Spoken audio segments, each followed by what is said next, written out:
இந்த தொடர்ந்து நம்மலாம் ஒரு நாளைக்கு சாப்பாடு போடுறதுனால எவ்வளோ பெரிய விஷயம். 365 நாளும் காலையில் 1500 பேர் சாப்பாடு போடுவார் இந்த இடத்துல. அதுக்கு பின்னாடி எவ்வளோ உழைப்பு உழைச்சிருப்பான். சாதாரண உழைப்புலாம் இருக்காது. ஏன்னா நைட்டு 12 மணிக்கு போய் தூங்குவோம். காலையில் நம்ம எத்தனை மணிக்கு எழுச்சிடலாம்? நீங்கள் 10 மணிக்கு எழுச்சிப்பீங்க. இவங்க எத்தனை மணிக்கு எழுச்சி நாமதகரம் ரெடி பண்ணுறாங்க. 5 மணிக்கு எழுச்சின்னா 1500 பேருக்கு இட்லி இடியாப்பம் பொங்கல் பூரி எல்லாம் ரெடி ஆகிடுமா? 3 மணிக்கு எழுச்சி ரெடி பண்ணி இவங்க அதெல்லாம் ஏற்பாடு பண்ணி எவ்வளோ கஷ்டப்பட்டு இதை பண்ணிடுறாங்க. 3 நாள் கண்டிப்பாக உழைப்பாது. அதுக்கெல்லாம் நாங்கள் ஒரு நன்றி தெரிவிச்சு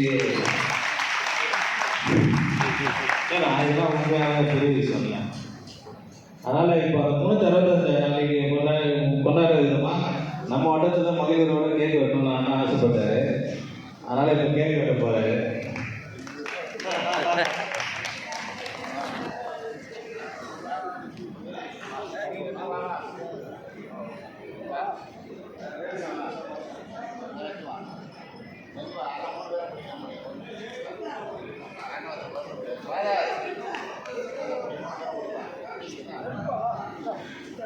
அன்பு தளபதியின் புகழ், அன்பு தளபதியின் புகழ், அன்பு தளபதியின் புகழ்.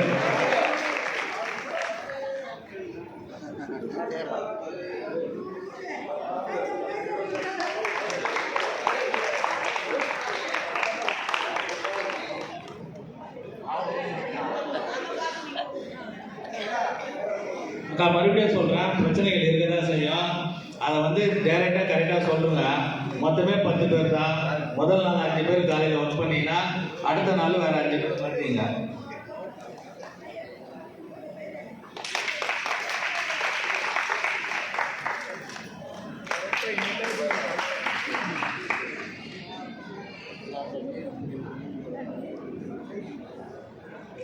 மெயினாக அவங்க எல்லாருமே இன்சார்ஜ் பிஎல்ஏன்னா அந்த பாகத்துக்கு கட்சி நியமிக்கிற ஒரு ஆள். அவங்க தான் உங்களுக்கு தலைமை தாங்குவாங்க.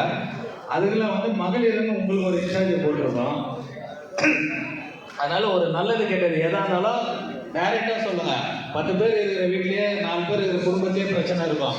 நீங்கள் 140 பேர் இருக்கிறீங்க, கண்டிப்பாக பிரச்சனை இருக்க தான் செய்யும். பிரச்சனை இருந்தால் அதை சால்வ் பண்ண தான் நாங்களாம் இருக்கோம். கொஞ்சம் நம்மளாம் இந்த மாதிரி மறுபடியும் மேலே தளபதி ஆச்சு வந்தாங்கன்னா நாட்டு மக்களும் சரி, நம்ம இந்து முஸ்லீம் கிறிஸ்டின் வேறுபாடு இல்லாத ஒரே இயக்கம் நம்ம திராவிட முன்னேற்ற கழகம் தான். அதனால் அதெல்லாம் நீங்கள் ஏன்னா முழுக்க மகளிரை நம்பி மட்டும்தான் தலைவர் இருக்காரு. நீங்கள் கொஞ்சம் ஒத்துழைப்பு கொடுத்து கொஞ்சம் நல்லது. சில பேர் புதுசாக பார்த்துருக்கலாம் அரசியல் என்னடா நம்மளாம் அரசியலில் வேலை செய்யணுமான்னு செய்யுங்க, அதுக்கான பலன் கிடைக்கும். சரிங்களாக்கா? அதனால் இன்னைக்கு சாயந்தரமே குரூப்பாக போயிடுங்க.